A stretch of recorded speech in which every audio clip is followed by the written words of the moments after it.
All right, let's be honest. When you want to get pregnant like yesterday and it's not happening yet, each day and month that passes without a positive test can feel like an eternity. I get it. In today's episode, we're diving into the powerful truth that your season of waiting might actually be preparing you for a beautiful journey ahead. I'm joined by Tori Black, a registered nurse and Christian fertility coach who shares how to stay positive, trust God's timing, and make the most of the season while you wait for your miracle. If you've been feeling stuck or unsure of what to do next, this episode is for you. Feeling like this whole baby making journey is never going to work out? You've done it all: diet changes, supplements, tracking your cycle, and yet the pregnancy test is negative.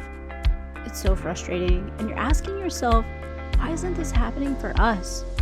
I'm Susan Gladstein, a holistic fertility coach and mom to 7, including 2 miracle babies after a vasectomy reversal, and I get it. Being told everything looks fine by doctors while still feeling stuck can leave you feeling hopeless and confused. On this podcast, I'll share practical, natural ways to support your fertility without all the overwhelm. Forget the everything's normal talk and the rush into fertility treatments. I'm here to show you a better way. If you're ready to take practical steps that fit with God's plan for your family, you're in the right place.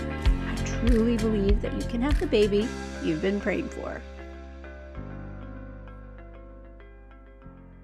I am so excited because I have Tori here today.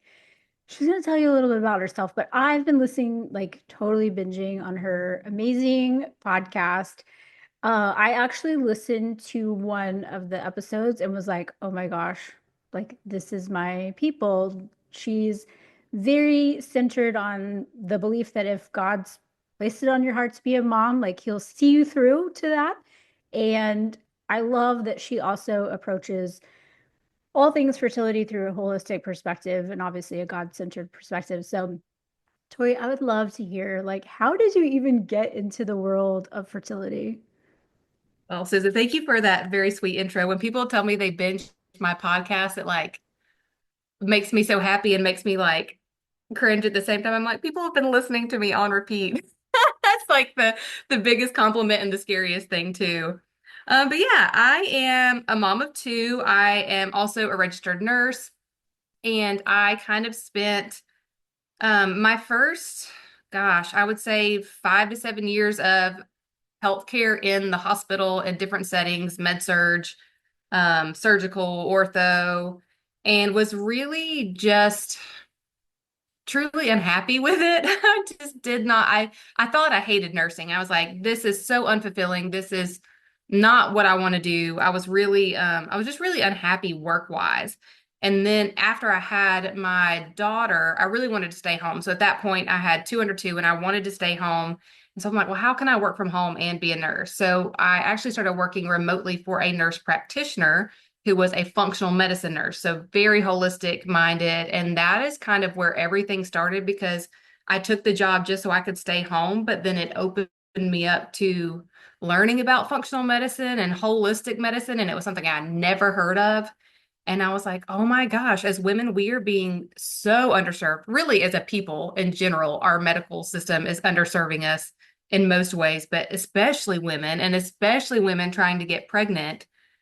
So I worked with her for a few years. She was amazing, taught me so much. And then in 2022, I decided I wanted to get my certification in Mercier therapy, which is kind of like a type of fertility massage for women to help them get pregnant and helps improve fertility. And when I did that, I realized that I could bring that to my town where I live in Alabama, and there was no options like that here. And so I was like, well, I guess I'm gonna do this. Like, I'm gonna bring this to my community. And that was really scary. And me and God had to have a lot of conversations about that because I'm like, I'm just a nurse. I'm not a doctor. I can't do this on my own. But just like anything else in life we try to do, like if God has called you to it, he'll bring you through it. And so that has been really a like spiritual strengthening thing for me and just really fulfilling too, to because I realized that the piece I liked the most was educating clients and educating patients, but I didn't get to do that in a hospital setting. So now my focus is more on education. Like I'm still using my healthcare skills and knowledge, but it's more educating people to be their own medicine and their own advocates, especially for fertility. So that's kind of how I got here in like the weirdest way possible because most people come to this space after struggling with fertility themselves. And so I kind of came like all the way around the world and into fertility from a like having a heart for other women that are struggling, even though it wasn't my own story. I love that. And you're so right about just how underserved we are as a population as far as our health. Like, we're kind of conditioned to think that, doctors and providers like they know best and without always, and I'm not saying it's like that for everybody, but like without really listening to your own intuition and your own, like if you know something's not right, even though your doctors are saying like, yeah, everything's normal, but it's not right, like we should be able to speak up and say that. That's what I think I love most about like getting into the fertility coaching world is because I really think there's like a huge missing piece to that is not over. I mean, it is overlooked. It's like you go to Dr. Google or they say, oh, your labs are fine, whatever, you just need to move to fertility measures. And that's not always the case. Like there's so much that goes into it that's all intertwined, but we're never educated, even like on our cycles, for example. Yes. Yes, I mean really I'm embarrassed to say this, but I don't think until I really got into fertility that I knew what like I'm 36 now, so I got into this when I was like 30. Yeah, I've been doing this for about 5 or 6 years now, and I was 30 years old. I'd already had two children of my own. I've had a period since I was 15, and I did not know what cervical mucus was. Like, I did not know what the white stuff in my underwear was. No one had ever told me. No one told me that in health ed class. And so it is like we are not taught anything. Like we are told cycle's 28 days, a period's 5 to 7 days long. And that's like the textbook benchmark. And if we don't fit in those parameters, we think something's wrong with us. And it's like, well, that's really just a guesstimate, like your cycle can be normal even if it's 32 days. It can be your period can still be normal if it's 3 to 4 days. So yeah, we are greatly underserved. And I tell people too that you have to consider where you're shopping. Like we're kind of told that we go to our OB, and then our OB sends us to the fertility clinic. So when we go to the fertility clinic, they quote unquote sell for like reproductive assistive technology, medication, procedures. And so because that's the normal thing to do, we think that's the only option on the table. But that's not the only option. There's lots of other places you can shop. If you want to use that analogy, there's so many other options. And I think that's the thing that hurts my heart the most is like just wanting to shake people and be like, no, you have more options. This is not your only option. IVF is not your only option, and in my professional opinion, way better options. So yes, I think we are definitely underserved, and we need women speaking up about what options we have and what you can do to be an advocate for yourself. Yes, I wholeheartedly agree with that. I mean, like I listened to a podcast recently where it's talking about how IVF is only like 32% successful, but of those Hmm. people, 50% of them don't even need IVF. So you're just like to me that was just mind-boggling hearing those statistics because Hmm. that was my experience. I was, 40, my labs were normal, I hadn't conceived yet. So it was like, you just need to do IUI and you just need to do IVF. And it was like, in my heart of hearts, like the meds made me really sick when I tried to do like some of that. And in my heart of hearts, I was like, that kind of just takes out like what I felt God had intended for us. And I was like, I'm not gonna play God in this situation, even though I wanted a baby like yesterday, like so bad. Waiting for 2 years was excruciating. But I always talk about this too, but in the wait, I wouldn't trade all of the experiences and things that I went through for anything, even though it was really, really tough, really tough. but I really leaned into my faith. That was one of the things that I loved about listening to your podcast, where you were relating to the story of David in the Bible. And that time of like waiting was preparation. So I would love if you would kind of share that because it rocked my world when I heard it. Yeah, thanks. Yeah, I love that episode too because it's so often like in my humanness, I'm like, am I going to misquote the Bible? Am I going to not do like a good job explaining a story and relating it to fertility or whatever? And that episode was one I was kind of nervous to put out, but one that I've got a lot of feedback from that was really helpful. And it was really helpful for me too. So yes, I love that episode too. But yeah, in the Bible we see David, and at 15 years old, David is anointed king. And if you want to read this, this is in First and Second Samuel. There's a lot about David in there, but in First and Second Samuel, but we first see David at age 15, the least of his brothers, like the youngest, the smallest. He's just a shepherd boy. And so it's easy to think like, oh, David's just a shepherd and kind of leave it at that.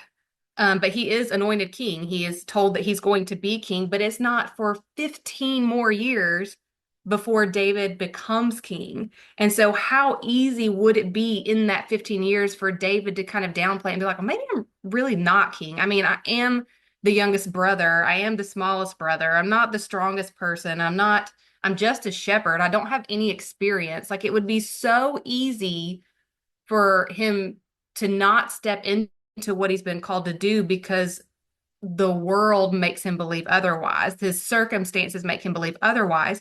And I believe so strongly, and I know you do too, that if God has called us to be a mother, then it will happen. And it's not necessarily fun when it takes longer than we want it to. It's not fun when it takes 2 years, right? There's a lot of learning, but the wait is not terribly fun. And the wait can also discourage us and make us think, well, maybe I'm not supposed to be a mom. And maybe, my PCOS is going to ruin it, or my age, or and doctors play a large role in this too, like not to, vilify the doctors, but it's like they have to give you very like what I call low vibe statistics. Like, there's like a 1% chance you'll get pregnant. Or especially for women that are older, like if you're over 40, they're going to tell you that you're older and that your labs, like even if your labs are good, you're geriatric at this point. And so everything's just kind of like this low vibe, not confidence building information that you're getting at your doctor's office. Like they're basically just telling you like all the reasons why it probably won't work, but that you could try this. And I think it's so important to believe that like it doesn't matter what your doctor said. It doesn't matter what the statistics say. If God has called you to be a mother, it doesn't matter if you're 45 or 25 or have PCOS, or if you have a perfectly normal cycle and yet you're still not pregnant. Like God will fulfill his promises. We don't have to worry about that. And I also like to say that, we trust God, but we also cast the net. So like we do our part. We're not going to sit in our room and not do anything and be like, well, God will take care of it. Like we're going to eat the nourishing food. We're going to get the exercise, we're going to take the supplements if we need supplements. We're going to do our part, but we're trusting God for the outcome. And when you realize that God's not making you wait for no good reason, he's not just up there being like, let me just see how long I can make Susan wait before, I decide to give her a baby. So the waiting is always preparation. He's always preparing you for what he's called you to do. And just like David went through the season where he was a shepherd, and then he killed Goliath, and then he was hiding in caves and running away from Saul, trying not to get killed. Like he went through a lot of stuff, but it was all in preparation to make him a better king. And so we have to look at our waiting season as that, a season of preparation, not a season of waiting, because if God's called us there, boom, it's done. It doesn't matter. So what are you doing with your season of preparation? Are you using the experiences that God's putting you through, the thing he's called you to? And I even say sometimes like, God, if he's making you wait, there may be something he's wanting you to focus on. Like, is he wanting you to repair your relationship with your spouse? Is there something bumpy there that needs to be fixed? Or your mother or his mother? Because when your baby does come, because it is coming, things get a little weird with the mother-in-laws and the moms that want to do things their way, so there's all these things he could be preparing you for. And if you'll keep your mind centered on that, you'll see them and be like, oh, okay, I'm going to work on this right now. Like I'm still working on my fertility and becoming a mother, but I see in this season, God's calling me to, be a better friend to my friend that's struggling, that I can be here for her and, or something like that. You'll see little things in your life that God's using this time of preparation intentionally, even when it doesn't feel that way. Yes. It's funny, like, as you're saying that, like, sometimes it's like, it's hard when you've come through something and you like go back to the real and the raw emotion of it.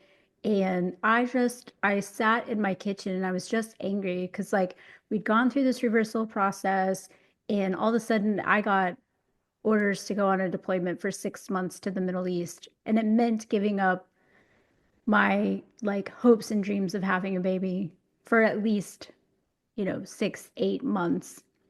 And I was angry. I'm like, God, how did you open all of these doors to make everything happen financially, like time off of work for my husband to get the procedure done? Like everything had happened so flawlessly. And now it was like this big halt. And I was mad. And he said to me, like I heard him audibly in my kitchen say, "Do you not trust me? Look at all I've done." And I was like, "Okay, I'm going to trust you. I don't know what it looks like, but I'm going to trust you." And that meant for me, like really changing my heart about being so angry. But in that time frame, we paid off like a huge amount of debt. We were able to buy, quote unquote, our dream house that we moved like 3 weeks before our baby was born into. And none of that would have been possible if we had, like, if we didn't have that waiting time. So even just thinking about the preparation, just like for me, mentally, physically, like I grew spiritually. I created all of these amazing like lifestyle habits while I was deployed. Like I was very diligent about going to bed on time. I was very diligent about getting up and working out. I worked on my nutrition the whole time I was gone. Like I was very focused. So when I got back, I was a completely different person, like mind, body, and spirit than I was before. And it made me a better mom when I became one. So I love that. Just thinking Absolutely. about, which is hard, when you want something so bad and you think like, oh, it's going to happen right away. And then it doesn't. I love just like refocusing, like, what am I being prepared for? And for me, it was like really practicing gratitude and just trusting that God's plans are always better than my own. And like looking back now, I can say wholeheartedly, like, yeah, it was way better than I could have ever asked or imagined for sure if it would have happened beforehand. And I got pregnant in the beginning of 2020. So it was like the world was shutting down. It caused a lot of stress for everybody. But for me, it was such a beautiful time, A, to be home and resting in my first trimester was like such a gift. Like it really caused me to realize like I literally go to work, come home. Like I was never outside. I was like, yeah, I worked out, but like my days were not very active. So like getting pregnant in that time frame was like so perfect because I realized how like stressed and rushed I was and like it just like translated into a whole different lifestyle even for my now almost 4-year old. Yeah, that's huge. I mean, it really is. And I feel like that is like, it's so hard to get over the angry part. I have a friend that uses the phrase white knuckling. Like when we're white knuckling, we want something we want so bad. And so it's really hard to give up that white knuckling and that holding on to it. And then when we surrender it to God, it like that's the hardest part. It's always taking that first step, surrendering like, okay, your plans are better than mine. I really like mine, and I wish you would get on board with mine. But deep down, I know yours are better. And so let me use this time to surrender to you and your timing and what you're calling me to do, because it is like it's gonna be better in the end. And it's we don't know how long it's gonna take, and that's not much fun, but it's going to be worth it. And even just like you said, during your deployment, like you're working on your nutrition and your stress. And right now, fertility and getting pregnant is like the goal. That is like we are zoned in, we are trying to get pregnant. So it's hard to even think about down the road. But I also like to remind clients that when you come at your fertility from this God-centered and holistic way, you're also preparing yourself for motherhood. Because while we think of just the pregnancy right now, and that's really what we have our eyes on, you're really getting pregnant to be a mom, and motherhood is a whole thing, a whole, like, I don't even have the words for it. So these things you're putting into place, nutrition, stress management, you're going to need those to be the best mother you can be. It is hard. And I know like my example is like not the best for fertility people, but I got pregnant back to back. So I had two under two. And when I say that I was not well for a little while, I was not well. I had no foundations in place, no stress management, no healthy coping skills, like none. I was just like truly surviving. And so while my babies were blessings and I was thankful for them, like I was low key drowning, And so when you come at your fertility from this space of, I'm going to work on my foundations, I'm going to trust God, it just sets you up for when motherhood gets here and that baby's crying and won't stop crying and you're not getting any sleep. You already have the tools to take care of yourself and to take care of your baby. And maybe you wouldn't have had that if you hadn't had that season of preparation to get ready for it. So it's one of those, it's an annoying thing, it is an annoying thing that God knows better and he's making us work intentionally towards what we want, but he knows what he's doing and there's intention behind everything. Uh-huh. I really love kind of just that reminder of like, yes, your goal is to get pregnant, but like even in motherhood. So I had two kids in my 20s, got pregnant again in my 40s. So I started all over. So I had like the beauty of understanding how quickly time goes. But in my 20s, I was like, I was not thriving. I was surviving for sure. I was not in good health. And so even just thinking about the age thing, because people are always like, oh, I couldn't do that. Like, that's crazy. Your kids were almost out of the house. You're almost free. Like, how could you start all over? And I'll tell you, it was so much better at 40 than it was in my 20s because I had basically 8 years of really focusing on good, healthy habits, like Mhm. overall, because I'd started on this journey of just like making myself better, that I was such, and it's kind of unfair to my older kids, but like I was such a better mom at 40 than I was in my 20s because of it. Like I'm so much more patient and my toddler has a much different, I mean, she's always talking about how she needs to prioritize protein before she can have a treat. And like she was talking about, I pulled her from daycare, but even when she was in daycare, she was talking about how their breakfast was not healthy because it was cereal and bananas. There was no protein in it. And I'm like, you're three.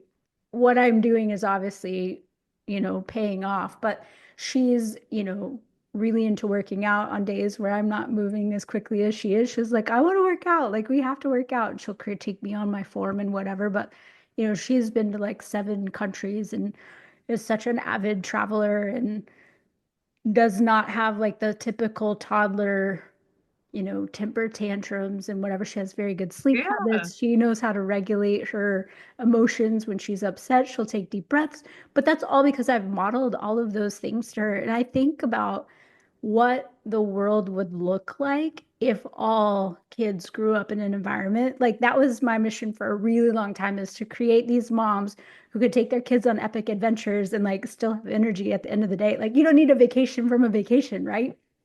And that was my Yes, mission for a that's long time. amazing. But That is so impressive. I love that. That is so cute that she was like, this is not a healthy breakfast. yeah, she will like comment on people's shopping carts. I mean, I'm a little bit like embarrassed by that because she has zero like filter when it comes to Mhm. that. But also it's kind of like, well, that's good. Like I am proud that she knows at a young age what a balanced plate looks like and what you should, because we go to this children's museum and they have like a little shopping area and she'll pick out all the healthy stuff and then look at the other kids' carts and she'll say, that's not healthy. It's like, okay. But But it I is, can that is appreciate that amazing. And it's it's like, not like a lot of my clients where you have to like unlearn habits because of how you're, a lot of in my previous world of metabolism and weight loss and fitness, so many people's like habits were because of their mom and how they were brought up. They were chronically on a diet. So they thought when they were Mhm. young teenagers that they had to be on a diet. It wasn't just about creating a lifestyle. It's like, why is eating healthy food being on a diet? Like that should just be your It- normal I call thing. it the Slim Fast generation, like my mom drank Slim Fast, so I drank Slim Fast, and it was the cardio, cardio, cardio, no food, no food, no food. And now it's like with my clients, I teach almost the opposite. Like, please eat more food. Like, I would say 90% of my clients don't eat enough food. Like, please eat more food and please quit doing cardio. Like, pick up some weights, eat some protein, and quit quit drinking Slim Fast and doing cardio workouts. But it is, Well, we do what our moms did.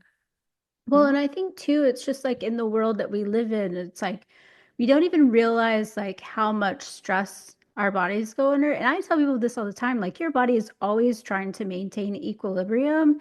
And if it feels any sort of stress, whether you believe that you're stressed or not, it's not going to create an environment that's going to have some life form sucking the life out of you. So it's like you have to have good, healthy habits. And that means like, you know, not being like I was, where I was under eating and over exercising and like really I'm a big fan now of like being outside, whereas I was always so busy I Mhm. never, would take time to be outside before. And I know that that made a huge difference. I think personally for me, it took me a lot longer to get pregnant because I was really low in vitamin D, but nobody would tell me that. And so as soon as I started going Yes. outside riding my bike, it was like, boom, pregnant right away. I, and it seems so simple. That's another thing. Like, again, I hate to like keep talking down about our medical system because there's, like if I break my leg, I'm going to go to the emergency room and get a cast. And I'm thankful for that.